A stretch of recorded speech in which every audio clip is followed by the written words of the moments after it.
Yo la que les voy a plantear para el día de hoy es el don que se recibe en lo escondido en la interioridad de la Biblia. He puesto en el cartel: y tu Padre que ve en lo escondido te recompensará. Se me ocurrió esto porque el día del miércoles de ceniza leíamos ese texto. Junto a la limosna, junto a la oración y junto al ayuno, frente a lo que hacen los hipócritas, Jesús nos invita a ser auténticos y a escondernos, a realizar una vuelta a la interioridad, una vuelta al corazón. Y me parecía que, como tiene el alcance de una meditación, pues empezar con un texto semiliterario de una famosa autora española que dice que a medida que va pasando el tiempo, voy valorando más y más el descubrimiento del propio lugar como medida de la madurez, como conquista fundamental de la sabiduría vital. Ese lugar no es un espacio público, es decir, no tiene que ver con el éxito social. Es un sitio interior, algo así como una ligereza en la asunción de todas las capas de lo que uno es. Aquellas que sé nombrar y aquellas para las que no tengo ni tendré nunca palabras. Es ese espacio íntimo, desde el que no necesito preguntarme quién soy, ni representarme para los demás. Un lugar de serenidad, probablemente inalcanzable, desde el que se deben entender los secretos de la vida y de la muerte. Un poco así en clave filosófica, ¿no creen ustedes que no estamos educando a nuestros niños en estas claves de la serenidad y del apaciguamiento espiritual y del encuentro con nosotros mismos? ¿No creen si ustedes van por la calle y ven a una persona que casi puede estar en peligro ante un coche o un accidente inminente? Cuando vamos por la calle inopinadamente, sin mirar a ningún lugar, estamos escribiendo y hablando por la calle y en permanente contacto con cosas exteriores a nosotros mismos. Hoy daban una noticia: el día de la adicción a Internet y a los medios de comunicación. Gente que no es capaz de desconectar del móvil, gente que no es capaz de desconectar de Internet. Una cosa es que lo utilicemos y que estemos el tiempo que nos parezca adecuado y correcto a cada uno, y otra cosa es que si no estoy, salían varias personas que están en procesos de curación y de adicciones y decían: es que me encuentro nervioso, doy voces, soy incapaz de controlarme. No encuentro un espacio para mí mismo. Tengo que estar permanentemente en contacto con algún medio de tipo audiovisual o de Internet, porque si no estoy absolutamente nervioso. Me he perdido la paz. No sé vivir sin esto. Y es el día de las adicciones a Internet.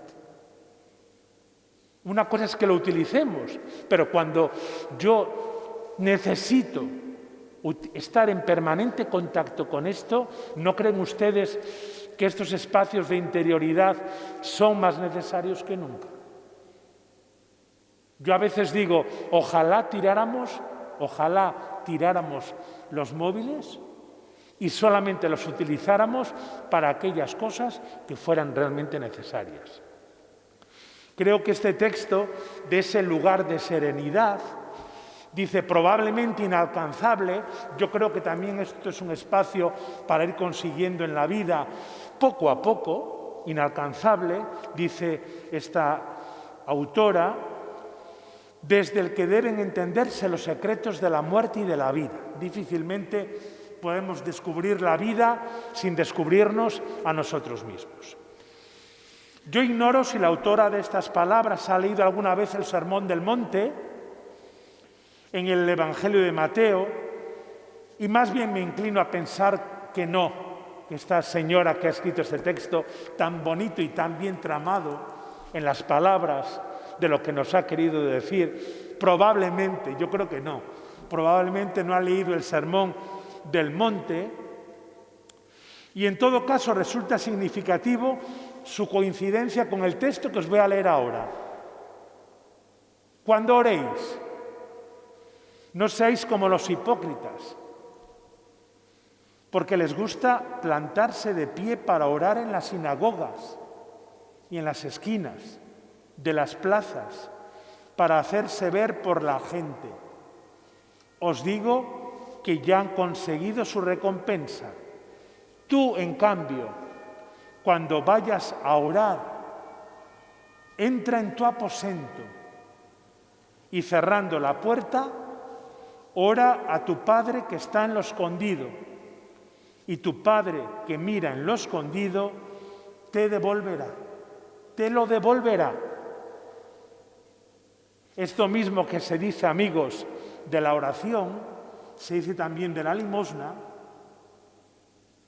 Cómo le gustaba a los ricos del tiempo de Jesús ir al templo, coger una buena bolsa de monedas de oro, levantar bien la mano y que se oyera bien cuando caía para decir cuánto he echado.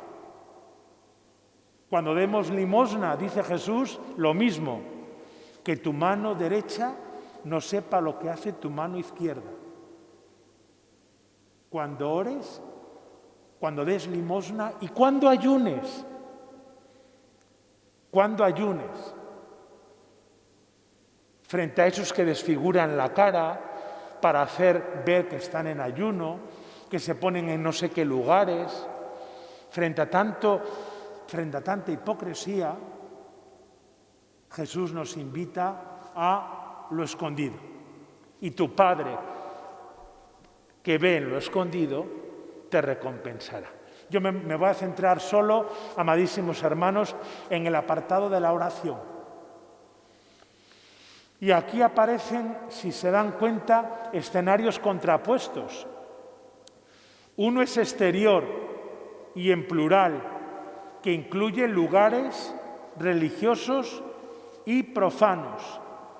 El lugar religioso que aparece en plural es las sinagogas. Y el lugar en plural público se refiere a las esquinas de las plazas. Sinagogas y esquinas de las plazas. Lugares exteriores. Frente a estos lugares exteriores, Jesús refiere otro espacio interior, expresado con un término, ahora no vamos a hablar aquí de griegos y de cosas de estas, una palabra griega que se puede referir a esa pequeña despensa de la casa, ese aposento. Entra en tu aposento. Alguien dirá, ¿y qué es un aposento? Por eso me he referido al término griego y por eso tenemos que explicar la palabra no en relación con lo que a mí se me ocurra, sino en relación a lo que quiere decir el texto del Nuevo Testamento. Por eso es tan importante el saber griego, porque la palabra aposento vendría a ser la palabra tameion en griego, que se referiría a esa despensa de una casa, como la habitación única de una casa judía.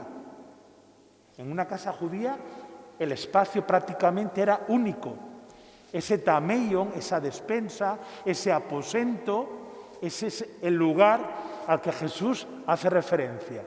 Tú entra en tu aposento, entra en tu casa, en ese espacio privado, doméstico, nuestras casas.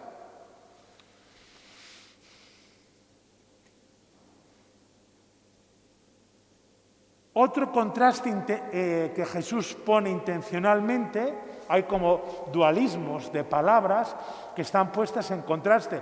Cuando leemos el texto no reparamos en ello. Por eso esta meditación, hermanos. Frente a esos lugares públicos, en plural, religiosos y seculares, tenemos un lugar en privado, en singular y doméstico, y referente a una casa. Otro contraste intencionadamente buscado es el de los hipócritas, un colectivo presentado un poco ridículamente frente al singular y directo tú. Dice el texto, cuando oréis no seáis como los hipócritas. Y frente a ese hipócritas, Jesús dice, tú y tu Padre. A los primeros los ve la gente. Y bien sabemos perfectamente que se ponían en lugares públicos para que los vieran. Sinagogas y plazas de las calles.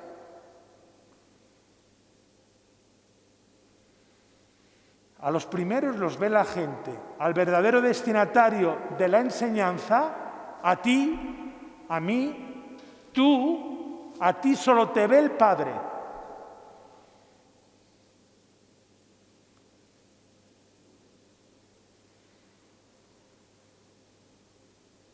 Hay un juego de palabras, por lo tanto, significativo.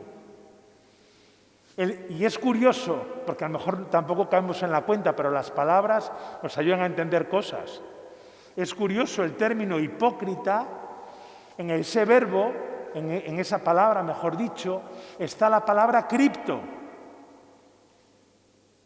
que quiere decir esconderse. El hipócrita es el que se esconde. Curiosamente, lo que quiere decir Jesús para nosotros, que tenemos que escondernos. Los hipócritas que se exponen son los que se ocultan. El hipócrita es el que se esconde. Pero se esconde de la verdad de su propio yo y se expone ante los demás. Fíjense, curiosamente, la palabra hipócrita tiene ese contexto filológico de ser una persona que se esconde, cuando realmente Jesús quiere realzar a los que se esconden, pero no al estilo de los hipócritas, sino a los que se esconden en su aposento interior, en su morada interior. Es curioso este juego de palabras que si lo leyéramos en su configuración filológica original, pues sacamos muchas conclusiones. Y es esto, en lo escondido, donde hay que acudir para orar. No en lo escondido del que se esconde de su auténtico yo, como hipócrita, para que lo vean, sino el que se esconde en su propio yo, no para que lo vea la gente, sino para que lo vea nuestro Padre. Y también los verbos indican la postura y la actitud, que también están cargados de intención. No sé si han caído en la cuenta. El verbo estar plantado de pie, dice, porque les gusta plantarse de pie.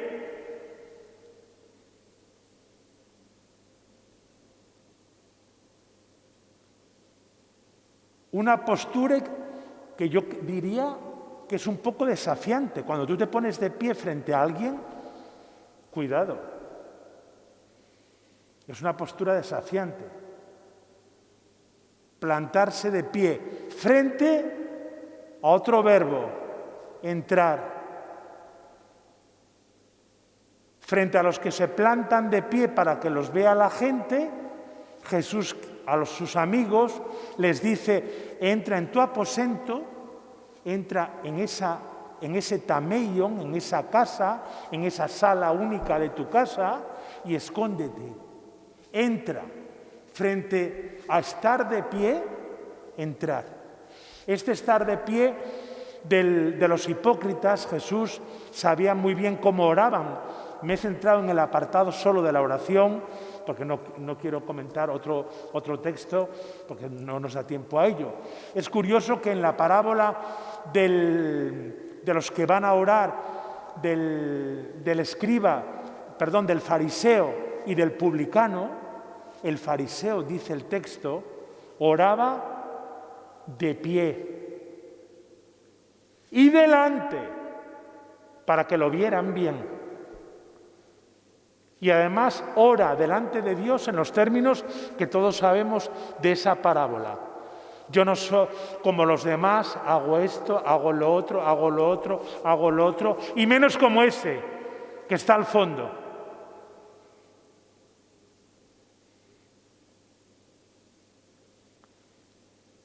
Y el publicano, pobre pecador, dice el texto, apenas se atrevía a levantar la mirada frente al que está plantado de pie y le pone delante de Dios, desafiando a Dios.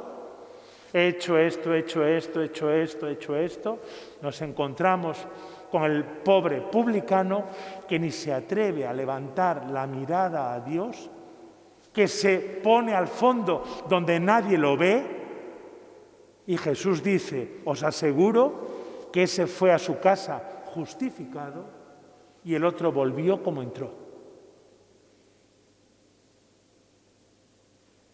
En su orgullo y en su estar de pie. Tanto los hipócritas como el tú, todos sabemos ya quién es el tú, consiguen una recompensa, un salario, una paga, un premio. Pero ahí aparece una absoluta diferencia también. De los primeros se dice que la consiguen o que se apoderan de ella. Hasta el final son ellos los protagonistas y los actores. Y nunca mejor dicho, son hipócritas, protagonistas y actores. El que actúa ante el público, el que actúa en la plaza pública, de alguna manera es un actor. Están representando un papel, viven en la apariencia de lo que no son realmente. Hasta el final son ellos los protagonistas y actores. Ya se han ofrecido en espectáculo. Ya se han ofrecido en espectáculo. Y se quedan satisfechos porque lo que iban buscando era verse reflejados en la mirada de los demás. Que me vean. Y obtener así un crecimiento de prestigio. ¿Cuánto nos gusta el prestigio? Que me vean, el poder, buscar las miradas. ¿Qué tendrá el poder? Que todo el mundo lo quiere. Y que cuando te quitan de él, parece que te han quitado todo. Vosotros preguntar a los que han sido presidentes del gobierno, no se aguantan para ocultarse. De vez en cuando, tiki, en la escena pública, aparecen, aquí estoy yo, aquí sigo estando yo, me queda todavía ese halo presidencial, esa como aureola de haber sido el primero y el importante, y aunque ya no represente nada, sigo diciendo, soy expresidente, tengo ese poder, tengo ese valor, tengo ese reconocimiento, lo defiendo hasta el último día de mi vida. En cambio, hermanos, el que entra en su aposento y cierra la puerta, ya veremos lo de cerrar la puerta, que también tiene su significado. Cerrar la puerta. Deja atrás el mundo de los reflejos y se adentra en la oscuridad en la que ya no es observado por nadie fuera. Ahora solo está expuesto a la mirada del único que ve lo escondido. El único que ve lo escondido, ese es el que te recompensará. A los otros ya están recompensados. Ya han conseguido lo que querían. No buscabas la mirada en la plaza pública y en la sinagoga. ¿Ya la tienes? Vete para tu casa. Ya has conseguido lo que querías. Yo ayer, cuando venía a decir la misa, ayer por la tarde, venía pensando precisamente en esto. ¿Cómo es la mirada de Dios? ¿Cómo será la mirada de Dios para cada uno de nosotros? Dios nos mira a cada uno personalmente. Y además somos estos los que no nos exponemos, los que no nos ponemos de pie, menos los que despreciamos a los demás en la iglesia, como el fariseo, menos los que le decimos a Dios lo buenos que somos y lo que hemos hecho. Frente a esos, los únicos que reciben la mirada del Padre son los que se esconden en lo interior de su corazón, los que entran en su aposento, los que entran en su casa, los que no los ve nadie, porque los ve la mirada del Padre. Yo creo que estos son días para que de alguna manera aposentemos nuestra alma, aposentemos nuestro corazón, vayamos evitando tanta prisa, tanta palabrería, tanto contacto móvil, tanta televisión, tantas cosas. Aposentar el alma, descansar el corazón y dejarnos mirar por Dios. Déjate mirar por Él, déjate mirar por Él y te amará.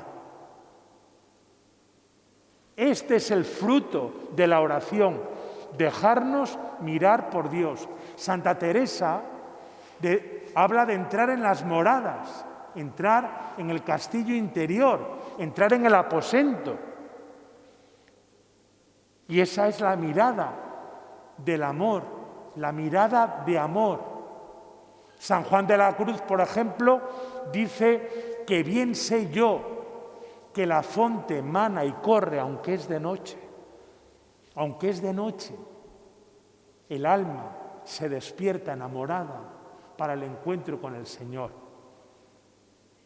Si quieren ustedes leer el cántico espiritual, que a mí tanto me gusta, de San Juan de la Cruz, es magnífico, es maravilloso.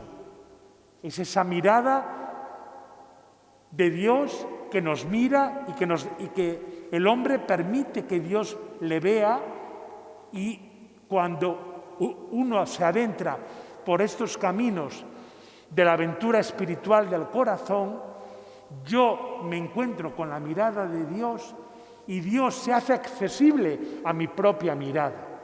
Dios busca también mi mirada.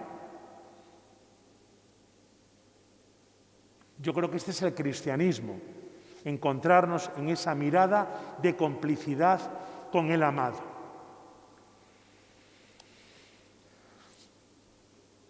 Bien, dice también la palabra de Dios, por seguir comentando un poquitín el ámbito de lo escondido, que 3 cosas me son inalcanzables, 4 no llego a comprender: el camino del águila en el cielo, el camino de la serpiente sobre la roca, el camino del barco en el corazón del mar y el camino del varón en la doncella. Proverbios 30, 18. Me centro en la expresión corazón, el camino del barco en el corazón del mar. La palabra corazón, que para la Biblia tiene un significado realmente profundo. El corazón del mar, al que he hecho referencia en el texto de Proverbios, se refiere a la inexplorable profundidad de la alta mar. ¡Qué profundidad! Jesús nos dice en algún texto del Evangelio: adéntrate más adentro, adéntrate más a lo alto, más dentro, más alto, más profundo. Duc in altum, condúcete hacia más adentro, hacia una interioridad mayor. El corazón, la profundidad de la alta mar, el corazón como una mar profunda. Vosotros estabais al pie del monte, dice otro texto del Deuteronomio, mientras el monte ardía hasta el corazón del cielo. Aparece también ahí la palabra corazón. Y Absalón, el amigo de David, Absalón, cuelga del corazón de la encina, es decir, del espeso ramaje interior, el corazón de la esquina. La palabra corazón, les invito a que cuando aparezca esta palabra en la Biblia, o la hagan ustedes en el Evangelio, profundicemos un poquito en ella y quedémonos ensimismados contemplando qué querrá decir ahí la palabra corazón. Es un lugar, el corazón para la Biblia, inaccesible para los hombres, pero no para Dios. ¿Quién sabe ahora lo que hay en el corazón de los que estamos aquí? ¿Quién eres tú para pensar y suponer nada de nadie? Nadie conoce lo que hay en el corazón de cada uno ahora. Puede haber paz, alegría, serenidad, rabia, sentimientos, cada uno sabe lo que trae.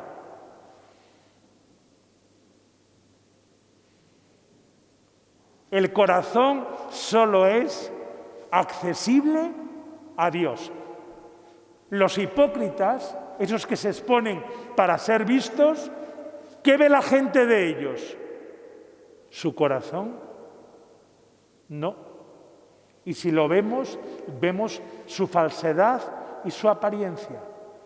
Pero lo que realmente hay en su corazón, no lo sabemos. Ni el de los hipócritas, ni el de nadie. Solo Dios accede a alcanzar la mirada del corazón del hombre.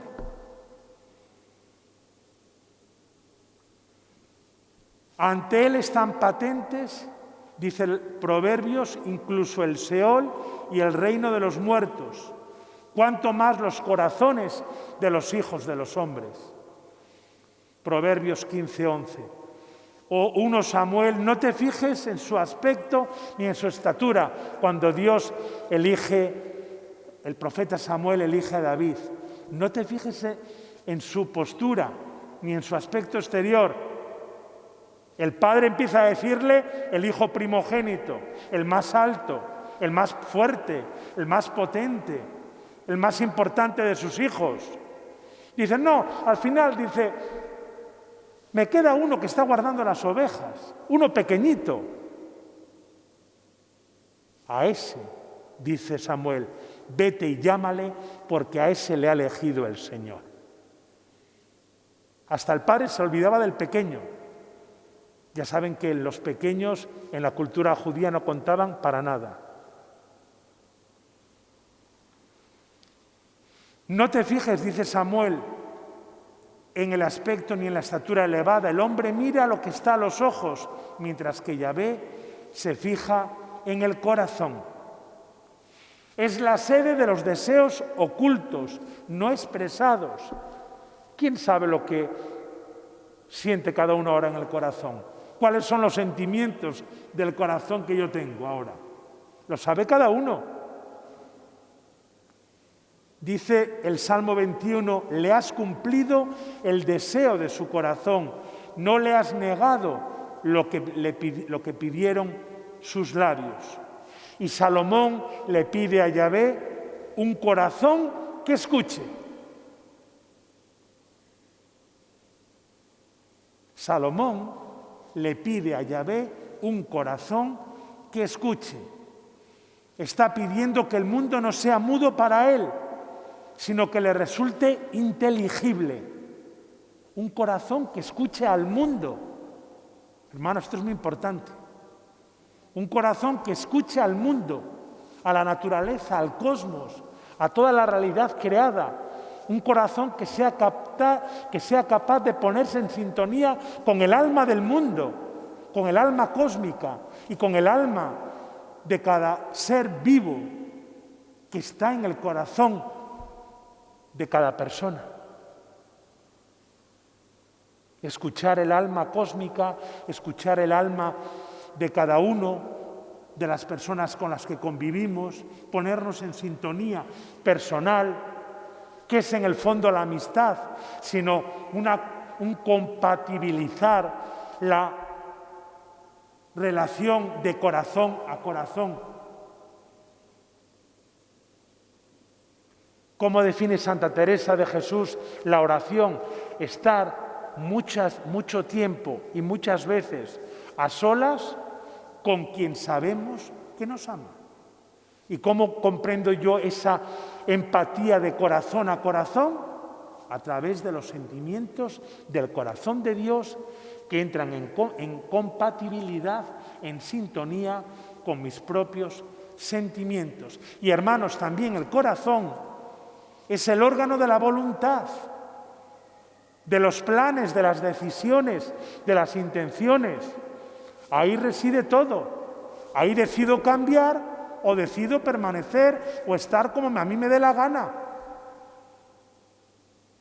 El hijo pródigo decide volver porque en su corazón recapacita y quiere volver o quiere permanecer donde a cada uno quiera estar. En el fondo, toda la vida moral de las personas se decide en la decisión de la voluntad. El gran Kant era experto en decir que el corazón del hombre,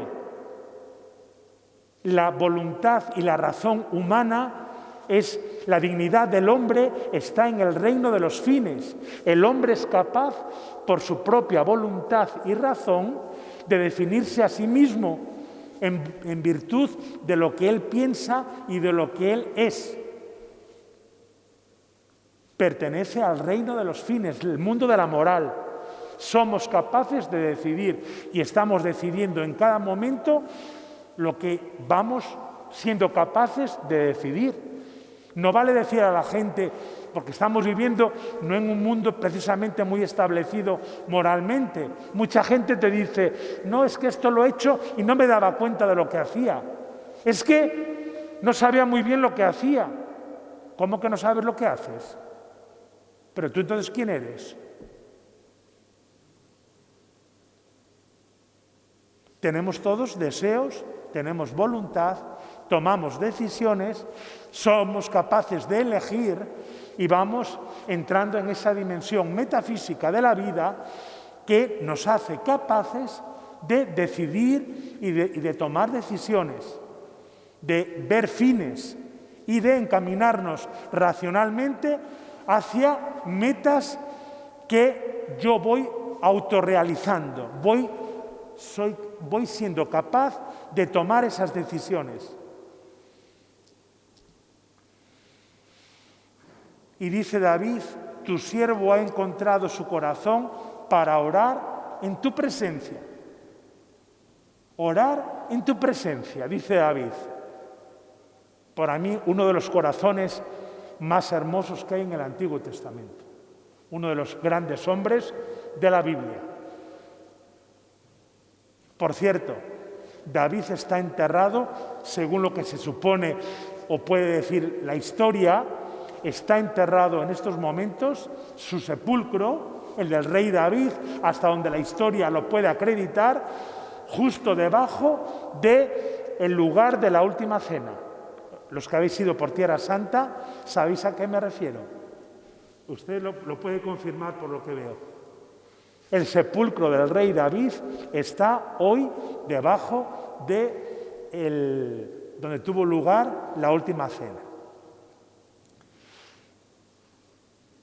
Abrir el corazón es comunicar todo el saber.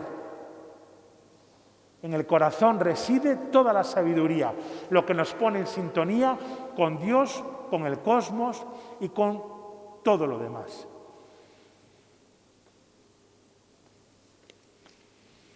Bueno, hermanos, hasta aquí hemos llegado. No me ha dado tiempo más que a hacerles caer en la cuenta de unas pequeñas reflexiones, unos pequeños matices para ir adentrándonos en ese texto de orar en lo escondido y cómo este tiempo de Cuaresma es una invitación a entrar en sintonía con el corazón de Dios, el único que es capaz de ver nuestro corazón y nosotros ponernos en sintonía con el corazón y con la voluntad de Dios. Que el Señor os bendiga y os proteja.